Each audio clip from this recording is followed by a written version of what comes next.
Good evening, everyone. And thank you for braving the weather to come out and join us. As High Commissioner mentioned earlier, earlier this year, we had a wonderful celebration for women. So we expect that it'll be no less for the men. Of course, we had to approach it slightly differently. And, well, it's colder weather too. But we're glad to see all of you here. I just wanted to apologize on behalf of Nintas. He had some technical difficulties. So in the end, to ensure that we had a message, he went to a mall. And hence there was so much sound in the background. But it's really good that he was able to make the effort and share his perspective. My role now is essentially to moderate a panel that's discussing boys. Because boys turn to men. Do they not? Yes. So before we get to men, they're boys. And I have a really great panel to help with this conversation. So the first person I will bring up on the panel, I'm studying myself, is Edward Flood. For each panelist, I will read a bit of their background to sort of give you something about them so you can understand why they're sitting on the panel and the contribution that we expect from them. So the first person is Edward Flood. Edward, you can have a seat. Yes.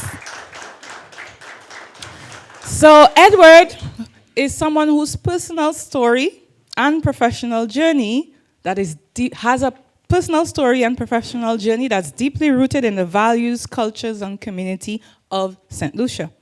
Edward spent his formative years in Derisomiku, years he credits for giving him the strong foundation upon which he has built a remarkable life and career. From that grounding, he went to St. Anne's College at Oxford University, where he read law, jurisprudence, and today he is a highly respected family law barrister at 1GC, Family Law, a chamber he has been a part of from 2003. Edward's work in the UK spans some of the most complex and sensitive areas of family law. In intricate case proceedings, challenging disputes between parents, as well as cases involving female forced marriages and female genital mutilation. His excellence has not gone unnoticed. He is listed in the Legal 500, which praises him as a fantastic barrister whose advocacy is excellent. Beyond the courtroom, Edward is an author, together with his wife, Josie. They co-wrote Sometimes It's Funny, Adventures in Parenthood, a heartfelt and humorous reflection on cultural expectations, Caribbean heritage, and the everyday realities of raising a son of color in London. Their book is a beautiful, honest glimpse into the joys, challenges, and unexpected moments that shape family life. Let's give Edward a round of applause. So our next panelist is Miguel Alexander. Miguel embodies what it means to invest in the future of boys and young men with purpose, compassion, and cultural pride. Born in Saint Lucia, Miguel has spent the last 30 years in the UK as a teacher, and in the UK, sorry. Miguel has been a teacher since 2016, working within a local authority where he specializes in supporting young people back into mainstream education. His work is driven by a deep personal commitment to helping children, especially boys, who often fall through the cracks, rediscover their confidence, their potential, and their place in the classroom. Through his empathetic, dynamic approach, he has successfully rehabilitated several boys back into mainstream education, showing them that strength can also look like patience, understanding, and belief. He is also a co-owner of Black Gold Publishing, so he's not just an educator, he's also an author and an independent publisher dedicated to preserving, promoting, and celebrating Caribbean culture for the next generation, with a strong focus on the Creole language. Their catalog includes an adult language learning book and a series of engaging children's books, resources that keep linguistic heritage alive, accessible for both young and old readers, or shall we say adult readers. Beyond education and publishing, Miguel is also a DJ. He's known for captivating and original sets at regular residencies across London. Looking ahead, he aspires to collaborate with the government of St. Lucia to create culturally rich learning media for children from preschool onwards, ensuring that the next generation grows up grounded in identity, creativity, and pride. Let's give Miguel a round of applause. So we have two more individuals to go, and they're all men. Isn't it exciting to see we have a panel of men with such great, character, skills, and we're sure there are a lot of information that they'll be sharing with us. So our next panelist is Delian Edward. Jamari. Delian Jamari. So Delian is an accomplished educator and consultant whose career spans over 2 decades of impact across the UK's education sector. Delian is known for his passion, work ethic, and remarkable ability to build strong relationships with students, parents, and colleagues. He has served in a wide range of leadership roles from inclusion lead and SENCO to interim vice principal, supporting schools in ensuring that every child has access to support they need. Delian has worked extensively as a school improvement consultant, helping institutions elevate the quality of their provisions, and he currently supports iSlip Manor High in its rebranding and quality assurance of SEN services. His expertise extends beyond school settings. Delian has been a long-standing consultant with the UK Department of Education, contributing to national assessments, including leading the team that developed the Key Stage 1 grammar test. He is also a published author with Rising Stars Publishers, having written grammar and punctuation materials used in primary schools across the country. He is also a long-standing consultant. Sorry, this is a repeat. Academically, Delian holds a BSc in psychology. He's BPS accredited. He's also completing a master's in forensic psychology. And he's earned his QTS, an LLB honors, and an associate degree in education. A strong foundation that complements his extensive professional expertise in research, mental health, and school improvement. Let's give him a round of applause.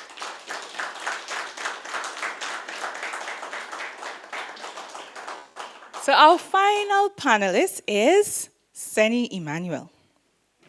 Let's go.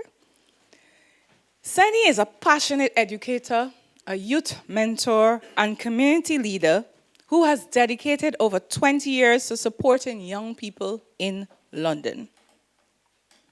Born in London to St. Lucian and Guyanese parents, Senie brings a rich cultural perspective to his work with children and teenagers across a wide range of educational and community settings. He currently serves as SENCO and lecturer at New City College in Stepney, where he develops personalized learning plans, supports students with additional needs, and helps young people thrive academically and personally. Over the years, Senie has also held roles as a PE coordinator, learning support mentor, an NVQ assessor, demonstrating a deep commitment to holistic youth development.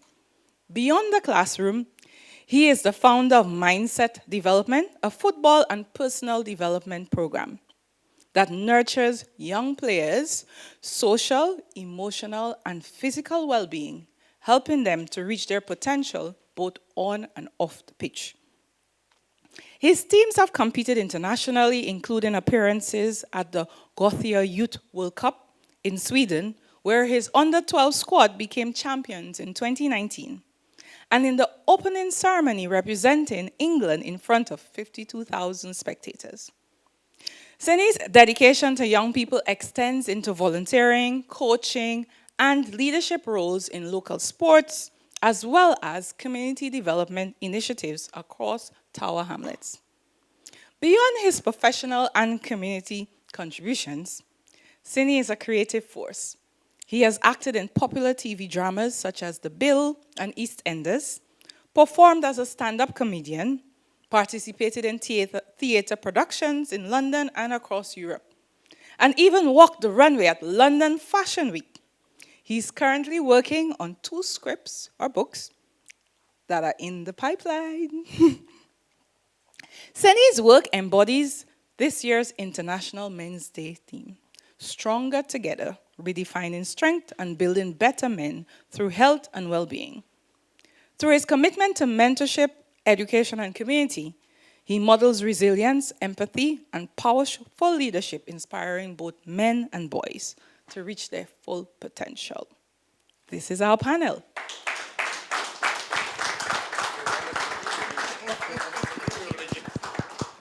Okay, thank you, gentlemen, for agreeing to have this conversation this evening. And so to start it all off, I mean, each of you, I think I'll shift slightly so I can see you. So feel free to adjust your chairs accordingly. And I think to start off, what I would like is for you to share, maybe in about 30, 40 seconds, what the theme, our theme in terms that the High Commission has developed for this event, which is Men and Boys Stronger Together, Redefining Strength and Building Better Men Through Health and Wellbeing. What springs to mind when you hear that theme?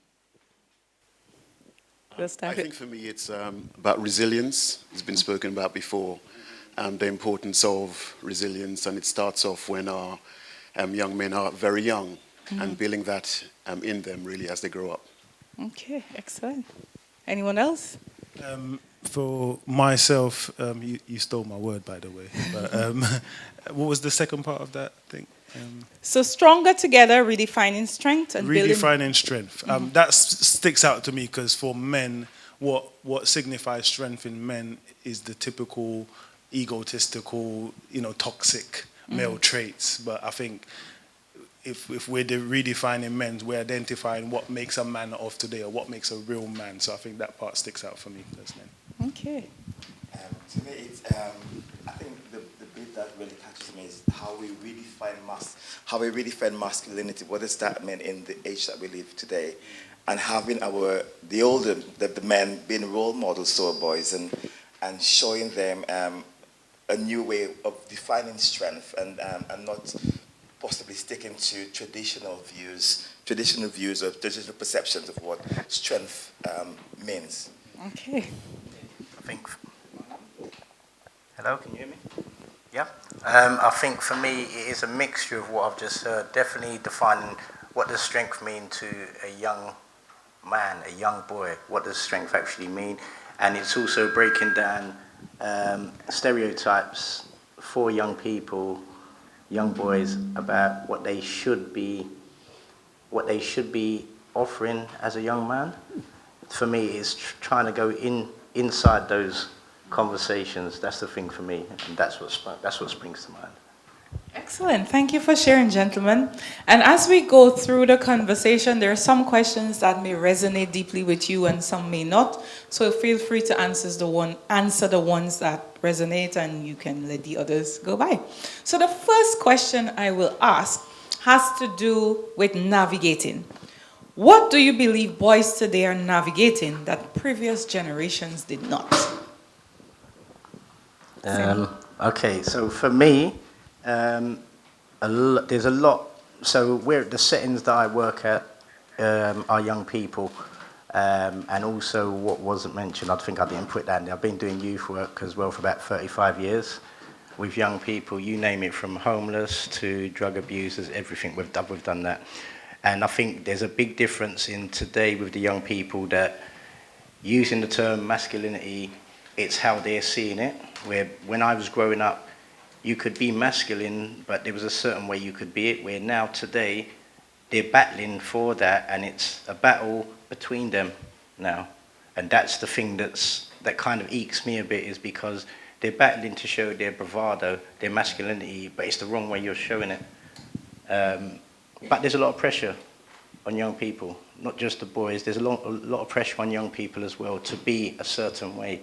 And I'm not going to go any further because I know later on we're going to touch on certain things such as social media, etc. But that's the thing for me. Yeah, I think in this current society we live in, our young men face a lot of pressure from what, as we talk about, social media puts on them, because it's a community that's there all the time.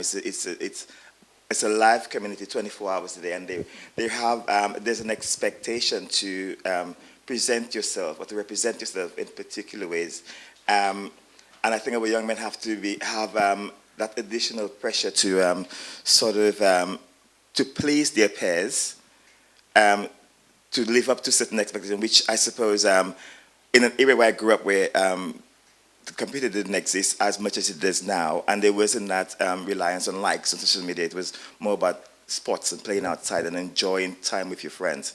So that constant pressure to be present and to represent in a way that the others expect you to, even though it goes against everything that your core is about.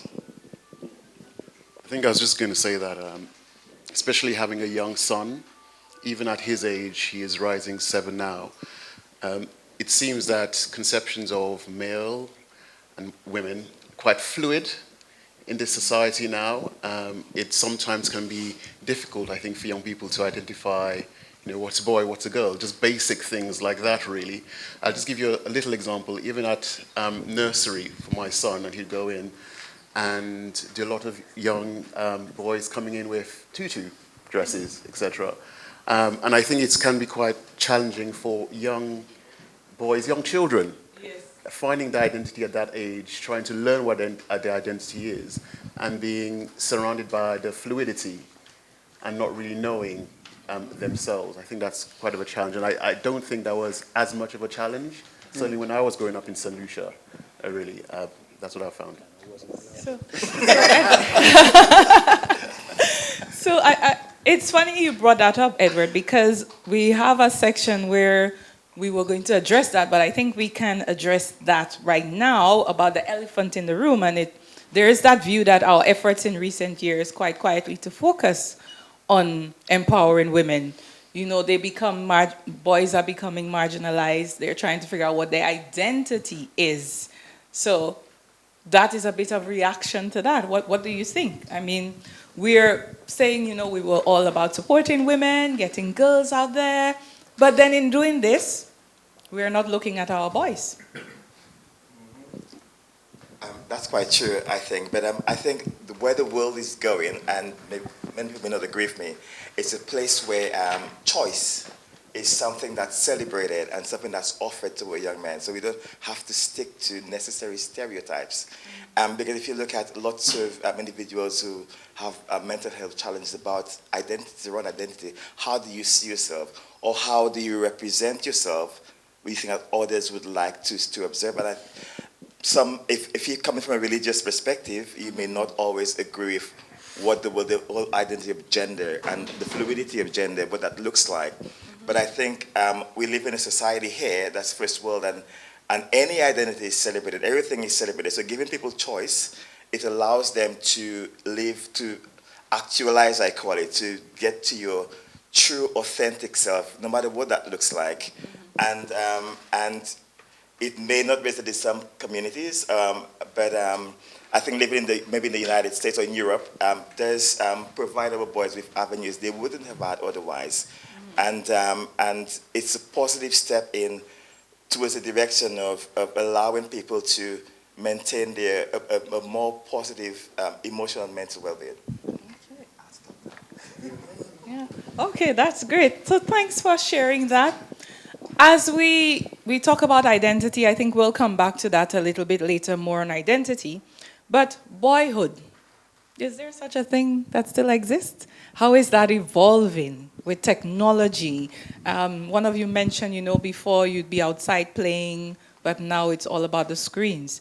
How is boyhood evolving in a world shaped by technology, social pressures, and of course, we kind of touch on the changing ideas of gender identity? I will say something. I'm not going to speak long on this, but my observation as an educator, boyhood belongs on the screens.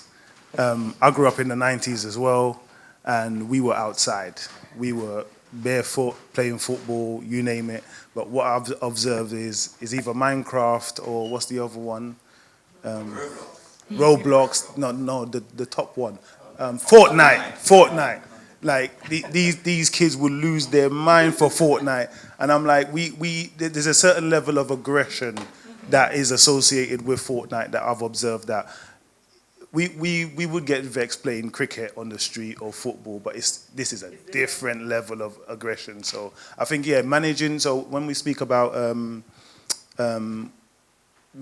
what do you call it? What's the word? I've lost the word. Sorry, excuse me. Resilience. That's the word. I think that's the theme for today. Resilience. When we speak about resilience, I think resilience transcends every aspect of boyhood.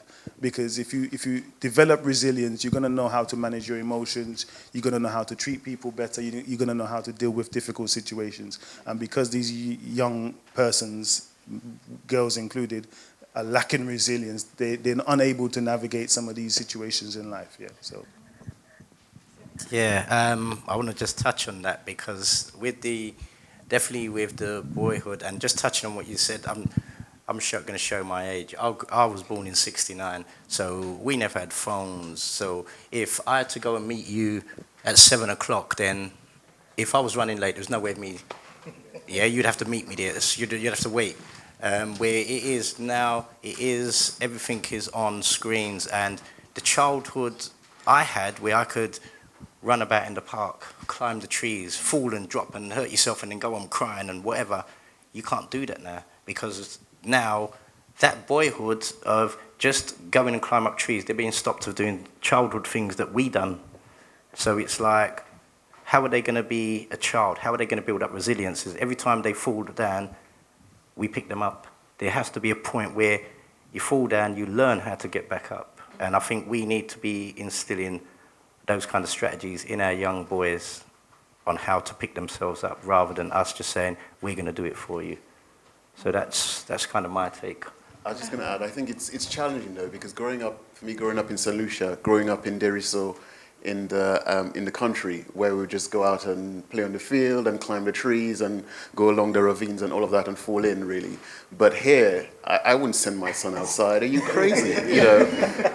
So that he's not building that degree of resilience for himself, really. And also, the community's lost. At home, when I'd go out, everyone's looking after me.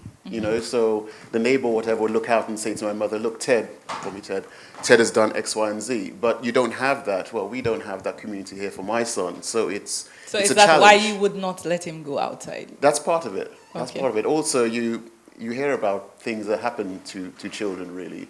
I always say I have one son, I don't have a spare. So, it's a challenge, I think, to allow that boyhood that we had, I think, many years ago. No, definitely.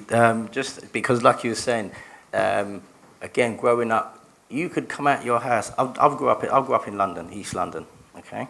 And yeah, you could open your front door, go out, spend an hour, and you could leave your door open. Somebody weren't coming in your house because the neighbours, that community, neighbours always watching your house.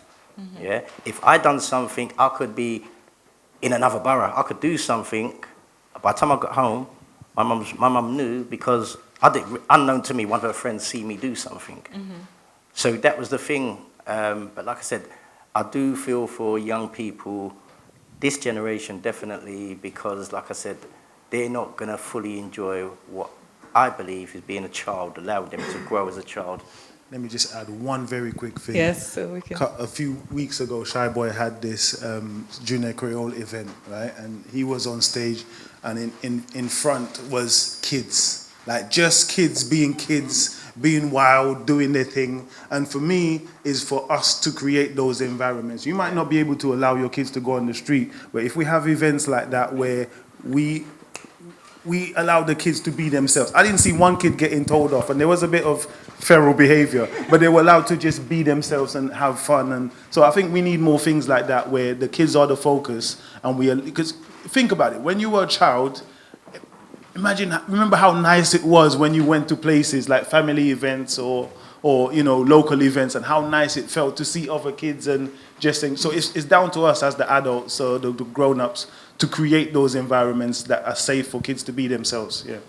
Okay, thank you for sharing that, Miguel, and thank you so much for sharing your perspectives. I think something you mentioned about the games, I can certainly relate. I have a 13-year-old boy, and he went through the Roblox, the Fortnite. I think he's over Fortnite. Okay. So I think when he was between maybe 10 or 8, he was all about Fortnite, 10 and 11. So now I think it's the Roblox, so yes. And I totally agree in that as the adults, we need to create those spaces. And they may not willingly want to go, but we need to insist on certain occasions that there's a level of exposure to our cultures and identity. And as we would have seen over the years, living in a big city, you lose your identity if you're not careful. So there must be a deliberate effort on our part to ensure that that stays with us and with our children. So as we move along, the conversation is quite informative, and there's so much we have to talk about, but short space of time. We'll move to emotional development and expression.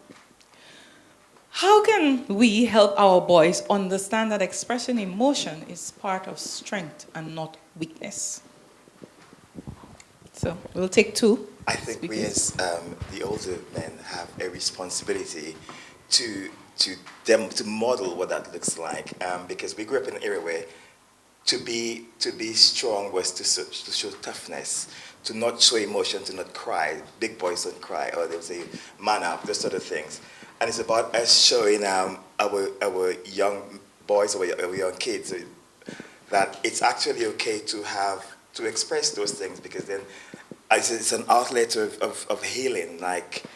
Because we see the mothers cry, we don't see the fathers cry, and I think for too long we've been indoctrinated in the fact that big men don't cry, and I mean we cry in private, but it's okay to model that to your children and to encourage them to express their feelings, to allow them, whether it's through art, whether it's through words, and accessing therapy is a big thing, which our community really don't always do, which is very, very important. Accessing therapy, being able to have talking therapy, to be able to work through issues, because we don't have the answers, we don't have all the strategies. There are professionals who train to help us work through those things, and showing our kids that if by us accessing when things are tough, or saying when we need help, it's modeling that to them that it's okay for you to feel that way, or you to express how you feel when you do feel so. Yeah. The two things that you said, I'm going to touch on one of them in a minute. But definitely, I think how we've been brought up is a case of, yeah, you don't cry. And as you said, big boys don't cry. I'm going to give you a bit of personal stuff here. There was a documentary a few years ago called Big Boys Don't Cry about a home in Hornchurch. Okay, my brother was one of those that was at the Hornchurch. Yeah, if you know it, it's about child abuse that happened at home. My older brother was one of the boys there. So when you said about big boys, and my older brother, to this day, he still has that. You will never see him cry. Even at my mum and dad's funeral, you will never see my brother cry, because he installed in him from his past experience is that he's a big boy now. He don't cry. You don't cry. So that's something that we have to we have to be able to turn that around. And also growing up, for me, I'll be honest, I was one of them boys. If something bugged me, I would cry. I didn't care. And I didn't care what somebody else had to say to me. I didn't care. I was one of them kids, I don't care. Yeah? I'd cry if I needed to. And then someone say, oh, you're a pussy. You did. I don't care. But I would let things out. And the work that I do, that's how I talk to my young people. And I'll give them my own personal experiences for them to connect with me, and that's my way of trying to get them to open up and explain to them that it doesn't matter that you're 6'4", you're 15, but you're 6'4", you're built like that. You can still cry. If something's bugging you, you can still cry. And I've had 6'4" big black boys come into my office and cry. not a problem. And not one of them said, sir, when we go out there, don't tell everyone else I was crying. They've never said that. Not that I'm going to go out and say anything, but it's about allowing them a space, a safe space for them to be able to express and not feel that they're going to get beaten down. They're not going to have the mickey taken out of them because as a man or boy, you're expressing what they might call as, their female tendencies. It's nothing about female tendencies. Men, women, we cry, boys, girls cry, and it's for us to kind of show our younger generation that it's fine. It's part of, if that's an emotion in you, yeah? If you didn't cry, then what you're going to do, just lock it up, and there's going to come a time where you're going to, like a kettle, you're going to blow. So for me, then definitely, and like I said, because you said, when you mentioned that my brother came to my mind at the time. So since you have a young boy, Edward, tell us, how do you model that? I think modeling is really important. So for me, it's important my son sees me holding my wife's hand as we're walking, and that's all right. See me, kissing my wife and being affectionate, appropriately, and that's all right. And that's all right. That's what we do. That's what we do as men, and that's fine, really. So I think modeling is really important because boys need to see us, to see how we perform, how we navigate spaces. Mm-hmm. And if they see that we're doing it and it's fine, then of course it'll be fine for them. But it is a challenge for men crying, as you say, boys don't cry, because even when I'm in court and I see a witness, if you have a female witness and that witness cries and is emotional, then you think, oh, okay, it feels genuine. But it's still a struggle if you see a man crying and you think, okay, it's not real, is it? Really? And it's bad that we feel that way, but that's almost a natural instinct that it's a bigger hurdle to find a man crying being genuine rather than a woman. I think, maybe it's just for me, crying being genuine. Okay, so thanks for sharing those personal perspectives and being vulnerable. That's the new buzzword, sharing from within. So I'm going to direct this question to Miguel. And it has to, from your experience, I know you work one-on-one with boys and helping them to get back into mainstream. And I'm certain you would have faced a lot of emotional struggles they would have faced. What, from your experience, you think prevents boys from opening up emotionally? And how can adults create safe spaces for them? In the back of my head, I think music plays a big role. I think personally, my personal journey, music helped to grow me because my dad was never there. My mum was emotionally void. So music made me touch into certain emotions that I never experienced before. I'd never spoken to anyone about before. So when I see the young men, they have headphones in their ears and they're rapping these lyrics, and that's their escape. So to me, music plays a very vital role in how we perceive ourselves. So if you think of dancehall music, for example, how many times do I need to learn how good a man is at, doing his personal business? Because if you listen to the music, that's what a lot of it is about. Me hood this long and me this, that. And even soca music as well, it's about jump up and wine. Where do our young persons get that because that's what's played in their head all the time. So for me, music plays a massive role, and media in general. But what do you think, thanks for sharing that, what stops them from sharing? Prevent them from being vulnerable, coming to an adult and saying, I have a problem? What I've noticed as well, there's a divide, especially in my family. What I've seen is the younger gen. I have a 25-year-old daughter, so a lot of my nephews and nieces are of similar age, between 18 to 27, and they have this cliquey thing that we never had. I don't know, maybe we did have it. I don't want to be that generation that goes, well, we didn't do that, because yes, we did. I grew up in the 90s. But they have this cliquey thing where they feel like they could tell each other, like my daughter tells my nephew in Saint Lucia everything about her life, stuff that I don't know until I speak to him, and he would say to me, Alexia said this. And I'm like, how? How did she tell you this? And she can't. I feel like I've been a present dad to my daughter. I've been there. I've been that guy, take her to school every day, go to school trips, do all that stuff. But yet still this I can't explain it. I'm probably the wrong person to ask the question, because that is a question I have in myself. What is it that makes them so guarded with their feelings? Because they're very much so. So I think maybe Delian and Senie working in the school environment consistently. Can you add to that? I think it's what they see, the examples that's presented to them, but also the expectation that schools have of, because the school that I work with currently is predominantly Black and Asian kids, and if a Black boy is energetic, they automatically think, oh, he has ADHD, or there is, whereas when I said, we never think about that. It might be the approach we use, the teaching method, the sort of what that they're bored.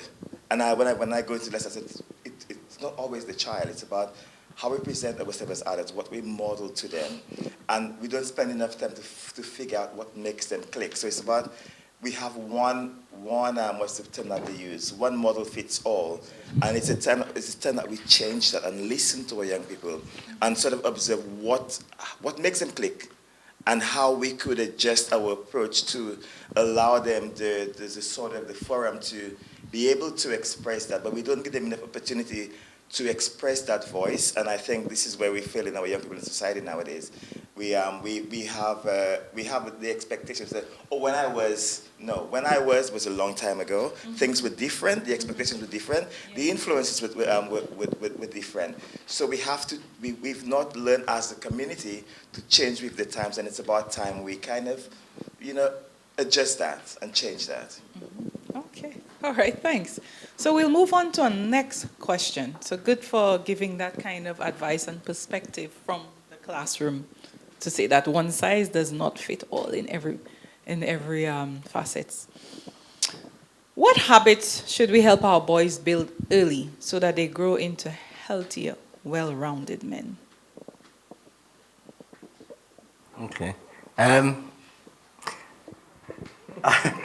No, I think some of it's already been said in terms of modeling and showing our young people or the young boys how us men, how we behave, like you say. Mm-hmm. If you're with your wife, your partner, holding hands, because I know that where I am, I've got a number of the children or young people that say, yeah, I'm dating or going out with this one, but you'll never see them together as such. You won't see them put their arms up, things like that, and they're like, nah, because my friends are watching.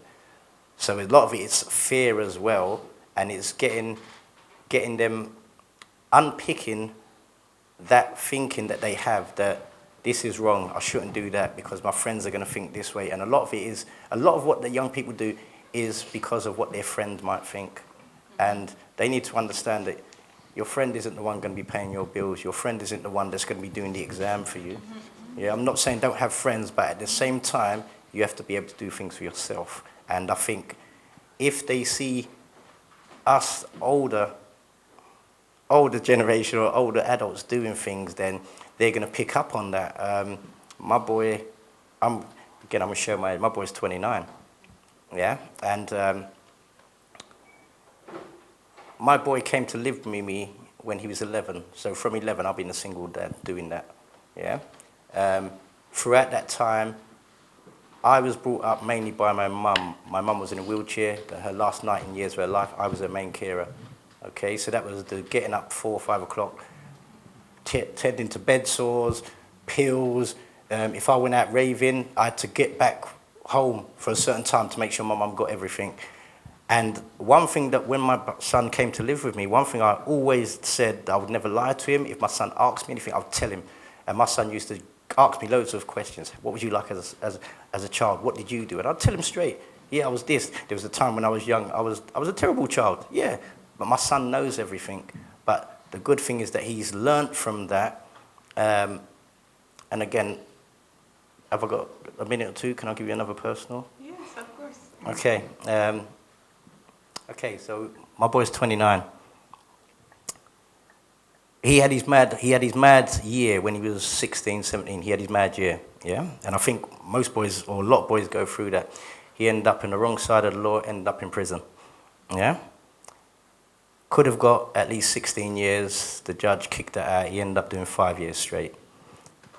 To be honest, and even if I speak to him now, he will say most probably that was the best thing that happened to him, because if he was out on the road, he might have been dead because of the life he was living. He went inside. Last year, he graduated at Portsmouth with in business studies, economics. In the lockdown, he taught himself Spanish. They was offering a Spanish certificate. I told him to do it. He done it. When he graduated, he's in there now, top 10 of highest results ever at Portsmouth. Yeah, so I'm more than proud. I'm more than proud of my son for what he's been through to get to where he is now. Yeah, he's currently, the job that he does now, he now runs £500,000 £1 million tech company, and they're developing a new system that's going to go out to colleges. If you know, colleges and universities have got to turn it in. Problem with turn it in is that it doesn't read doctor's handwriting. My son's just developed a program to get that up and running at the moment. So he has learned, but he will always, even though he's 29, last year my son would still come and cry to me if there was something wrong. He would still come and hug me. When I see my boy on the road, he will still come and I'll give him a kiss. I don't care, he doesn't care. So I'm glad that I'm not saying he's a perfect son or the perfect boy, but I'm glad that some of the things we're talking about now, I'm glad my son's gone through that, and he's open to a lot of the things that we're talking about today. All right. Thanks, Senie, for sharing that personal story, and I'm sure everybody that helped you to feel that vulnerability, feel that connection. What I wanted to add to what you said is I think what we need to teach our boys is that it's okay to fail. It's what we do when we fail. Because and I always say as an educator, it's through failing we learn. You learn from your mistakes. And when we always say we need to teach our kids to be resilient. We need to explain to them what that looks like. You know, like what does resilient mean? And what does it look like for you? What does it mean like for you, as not just as a boy, but as a black boy? What does that look like? And showing them the strategies they can use to develop those skills. Too often we speak about those skills in a vacuum without showing them real examples of what that would look like, what the end product looks like. And the other thing I was going to be saying, it's okay to fail. I think I agree with all of that. I think for me, parenting is hard. I once asked a friend, my closest friend, I said, look, I feel like I'm tired all the time. And he said to me that, you know what, as a parent, if you're not tired all the time, you're not doing it right. And I think that in many ways that's true.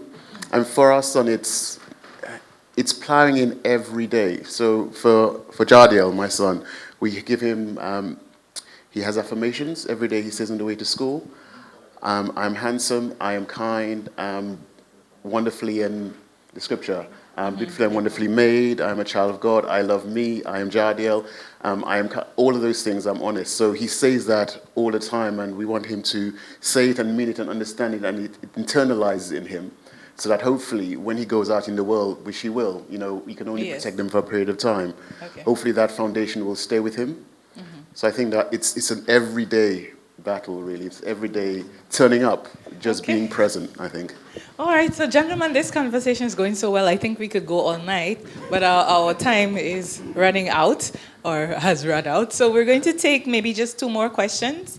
And the first had to do, thanks again for sharing that. I have to continually say thanks, because this is you sharing from your heart, from yourself, from your experience.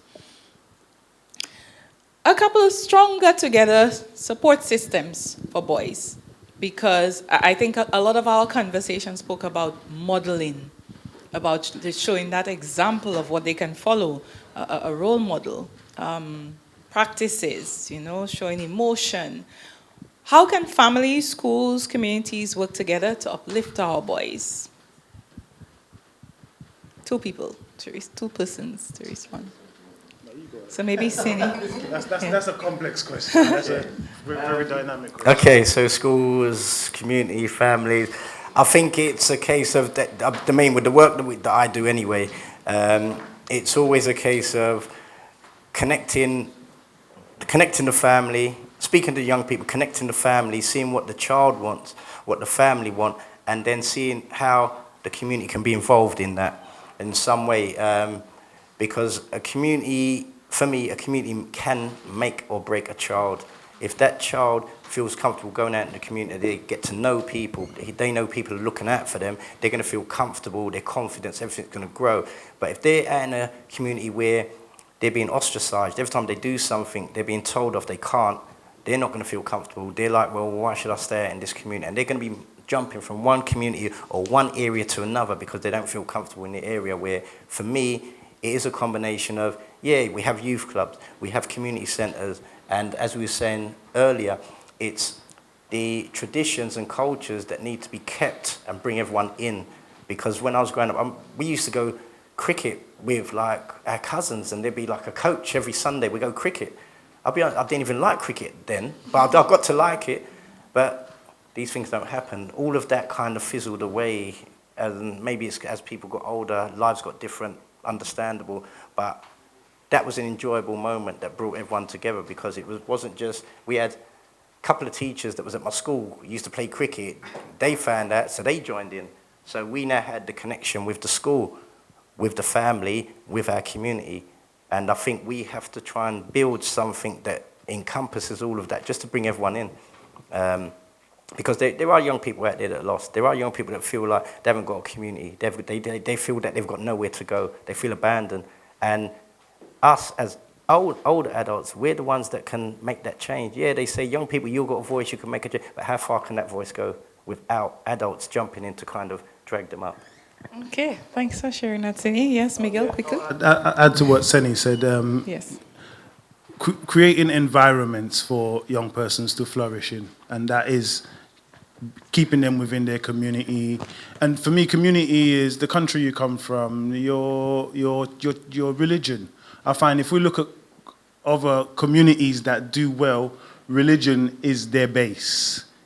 So I'm not a church person, but I say we need the church more, because the church is a way that you can get all different people in one space, same beliefs, and the church could actually connect to schools and connect to a wider part of the community to make things happen for our young person. So I would say religion as well, creating that environment. Thanks.